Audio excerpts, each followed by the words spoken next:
So hello guys, और ये हमारा दूसरा लेक्चर है केमिकल काइनेटिक्स चैप्टर का। और इस लेक्चर में हम बेसिकली डिस्कस करेंगे अपना हमारी जो फर्स्ट ऑर्डर रिएक्शंस होती हैं और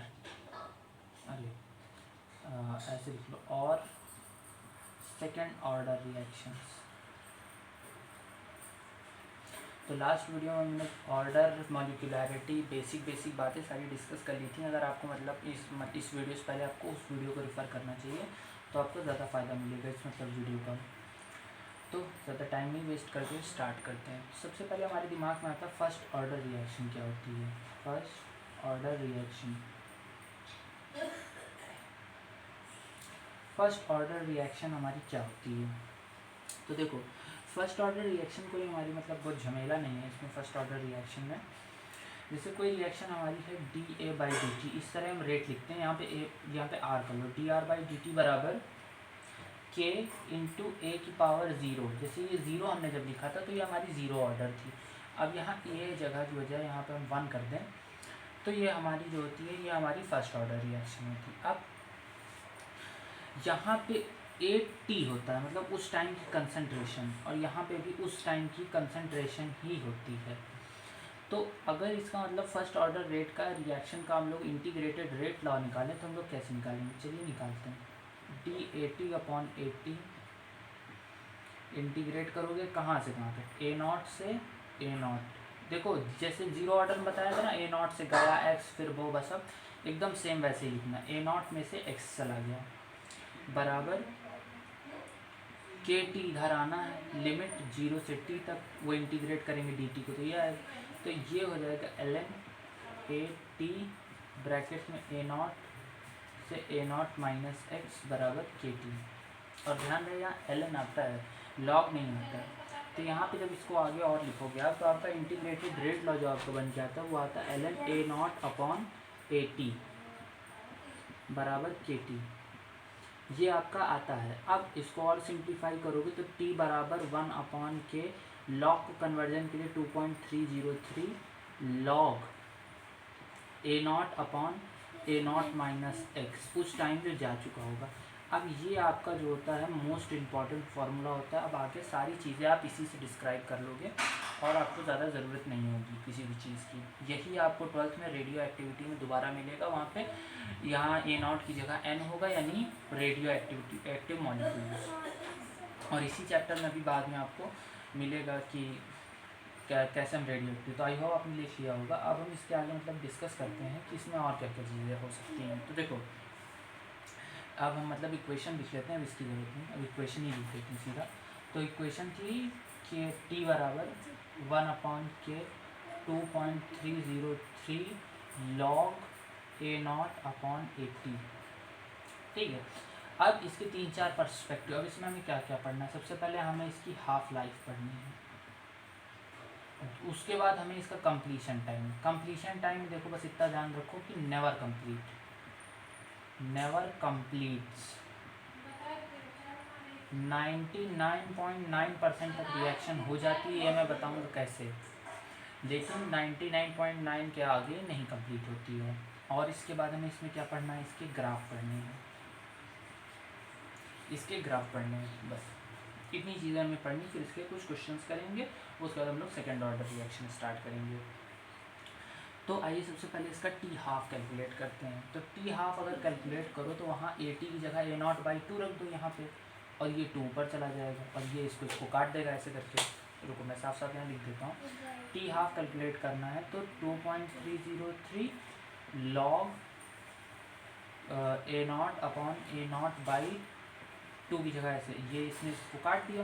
तो टी हाफ बराबर, या तो आप ये लिख लो ln 2 बाई, यहाँ पे k होता है ना, 2 क्यों है, हाँ ln 2/k लिख लो, और 2.303 लॉग 2/k, और इसकी वैल्यू जो होती है 0.693/k होती है, टी हाफ की वैल्यू, ये आप ध्यान रखना। अब यहाँ पे जो ध्यान रखने वाली बात ये है, और मैं आगे बताऊँगा कि देखो एक nth ऑर्डर रिएक्शन हम लोगों को पढ़ाई जाती है, लेकिन मैं उसे नहीं पढ़ूँगी क्योंकि उसका जो एक सार होता है वो ये होता है कि जो आपका उसमें बस यही है इम्पोर्टेंट, टी हाफ जो होता है वो आपका डायरेक्टली प्रोपोर्शनल होता है कंसंट्रेशन की पावर n-1 या फिर 1-n, कंसंट्रेशन की पावर 1-n, ये होता है टी हाफ की प्रोपोर्शनैलिटी। ठीक, अब यहाँ रख के देखो फर्स्ट ऑर्डर है तो इनकी जगह 1 रखो तो T half directly proportional to A की पावर 0 आ रहा है। और यहाँ देखो कहीं पे भी आपकी कंसंट्रेशन इनिशियल आपने कितनी ली थी ये नहीं आ रही है। ठीक है, तो इस फॉर्मूले को आप नोट कर सकते हो और फिर इसके आगे हम आगे चीज़ें डिस्कस करते हैं। ये आपकी हाफ लाइन का फॉर्मूला होता है।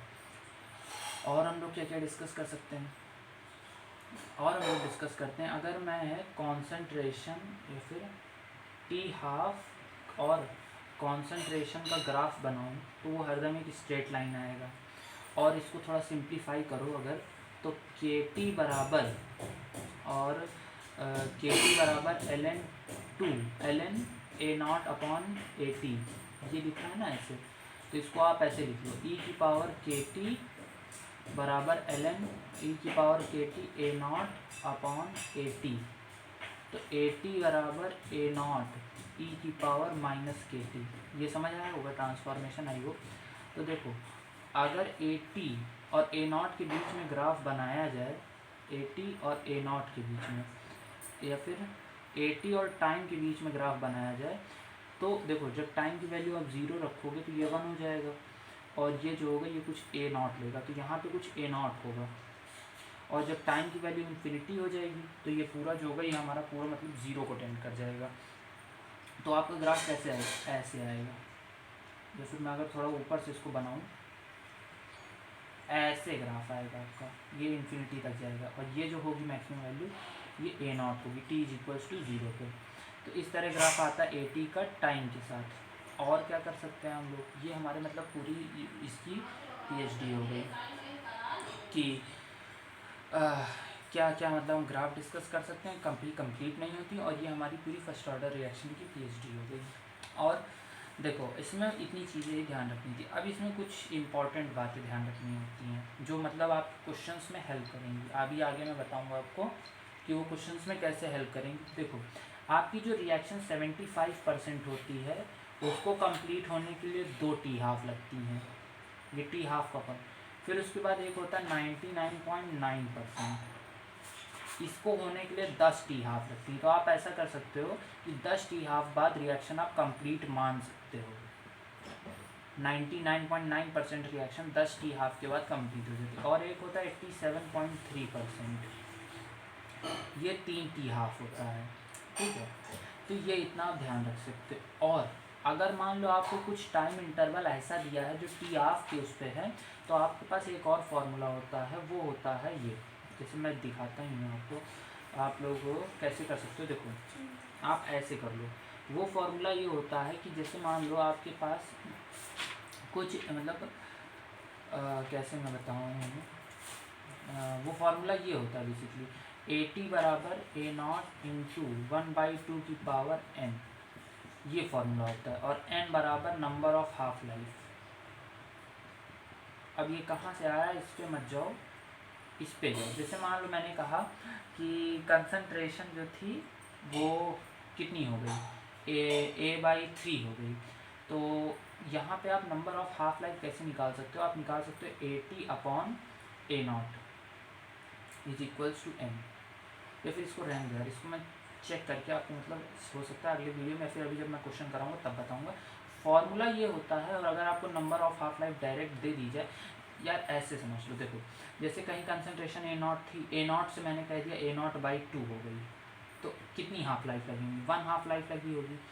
ए नॉट से A0/4 हो गई तो कितनी हाफ लाइफ लगी होंगी, मतलब लगी होंगी 4 हाफ लाइफ लगी होंगी। तो इस तरह वो प्रेडिक्ट किया जाता है, बट मुझे इसमें थोड़ा सा गड़बड़ लग रहा है, वो क्या वो देख के बताऊँगा आपको।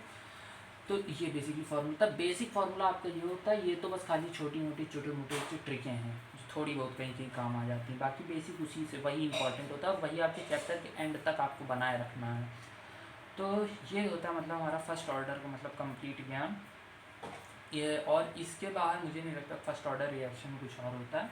अब हम कुछ वीडियो वो डिस्कस करते हैं क्वेश्चन, और उसके बाद फिर इस वीडियो को समाप्त करेंगे। फिर नेक्स्ट वीडियो में आपके लिए लाऊँगा सेकेंड ऑर्डर रिएक्शंस। तो मैं एक मिनट क्वेश्चन लेके आता हूँ।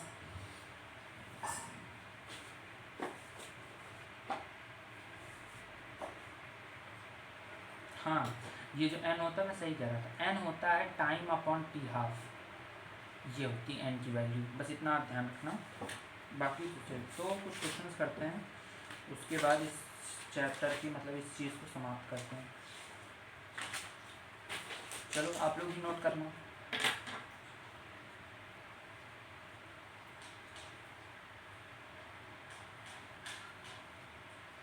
ठीक है, तो कुछ क्वेश्चन इस पर अच्छे से डिस्कस करते हैं। देखो सबसे पहले जैसे मैं मान लूँ कहता हूँ, तो जैसे आप लोग नोट करो कि कोई रिएक्शन है वो 75% कंप्लीट हो जाती है 10 मिनट में।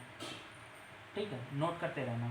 और तो उसमें ये बताओ मुझे टाइम फॉर 87.5% कंप्लीशन। 87.5% कंप्लीशन के लिए कितना टाइम लगेगा। और एक क्वेश्चन आप लोग नोट कर लो कि जैसे कोई रिएक्शन है, जैसे कोई रिएक्शन देख लेता हूँ,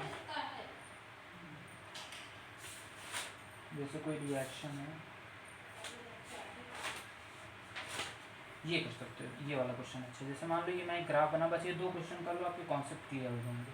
ठीक है, ये 45 डिग्री है। ठीक है, और ये ln AT और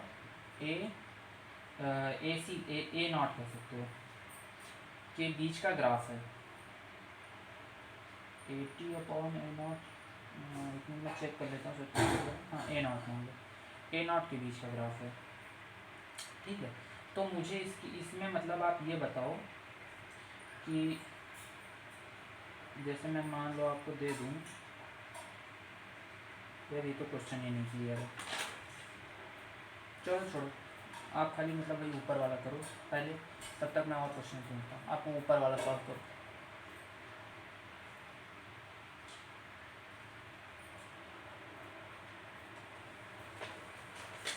आई होप मतलब आपने वाला सॉल्व कर लिया। तो देखो बहुत आसान है, 75% मतलब 2t हाफ, और इसका मतलब होता है 3t हाफ बराबर, इसने 10 मिनट दिया, आप टी टाइम मान लो, टी हाफ कट गया, 2/3 इंटू टी बराबर 10, तो टी बराबर 15 आ जाएगा, 15 मिनट। आंसर आ गया आपका।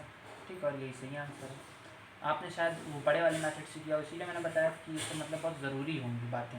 आप देखो चुटकियों में सॉल्व कर दिया। अब अगला क्वेश्चन देखते हैं। देखो अगला क्वेश्चन है, रेट कांस्टेंट जो है किसी का भी, आर जो है रेट कांस्टेंट के, रेट कांस्टेंट के दिया हुआ 1.386 मिनट इनवर्स, और इसका टी हाफ जो है हमारे पास वो है 5 मिनट। टी हाफ जो है वो हमारे पास 5 मिनट है। तो कह सकते हो, तो मतलब आपसे ये पूछा है calculate concentration of reactant left after 8 minute. ये आपको क्वेश्चन दिया गया, इस क्वेश्चन को आप लोग अटेम्प्ट करें, फिर मैं इसका सोल्यूशन बताता हूँ।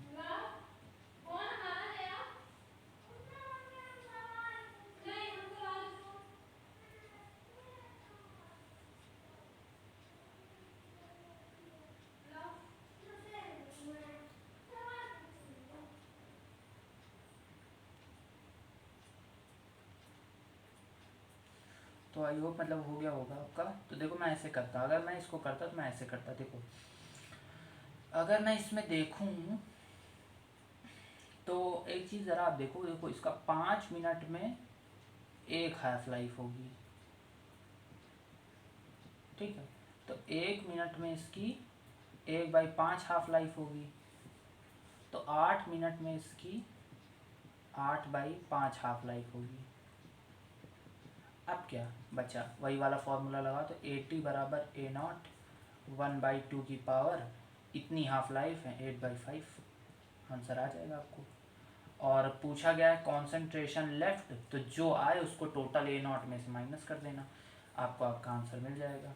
सो आइए नेक्स्ट क्वेश्चन डिस्कस करते हैं। ये थोड़ा अच्छा क्वेश्चन है, देखो मैं एक क्वेश्चन देता हूँ, ये लास्ट क्वेश्चन होगा, ये एडवांस का क्वेश्चन है और इसको आप लोग करना और इसका आंसर मैं आपको बता दूंगा और इसको आप लोग खूब ट्राई करना, इसका सोल्यूशन मैं नहीं बताऊंगा, ठीक है। मैं एडवांस के क्वेश्चनों का आपको सोल्यूशन नहीं दूंगा, सिर्फ आपको आंसर दे दूंगा, आप लोग ट्राई करना। देखो ये दिया गया है कि कोई ऑर्गेनिक कंपाउंड है, फर्स्ट ऑर्डर डिकम्पोजिशन जाता है और A0/8 से A0/10 जाने में, देखो मैं छोटा करके बता रहा हूँ, तो मतलब हमको ये बताना है कि A0/8 से A0/10 जाने में टाइम कितना लगेगा, टाइम टेकन, ठीक है, ये आपको बताना है, आंसर करना है। और इसका आंसर जो आएगा वो आएगा 9, इंटीजर टाइप था। तो आप लोग फिर से क्वेश्चन सुन लो, एक तो मतलब कोई फर्स्ट ऑर्डर रिएक्शन है और ये है हमारे पास मतलब, तो इसमें मतलब आपको ये बताना है कि A0/8 से A0/10 जाने में कितना टाइम लगेगा। So thank you for now, और अब मतलब हम लोग नेक्स्ट क्लास में डिस्कस करेंगे।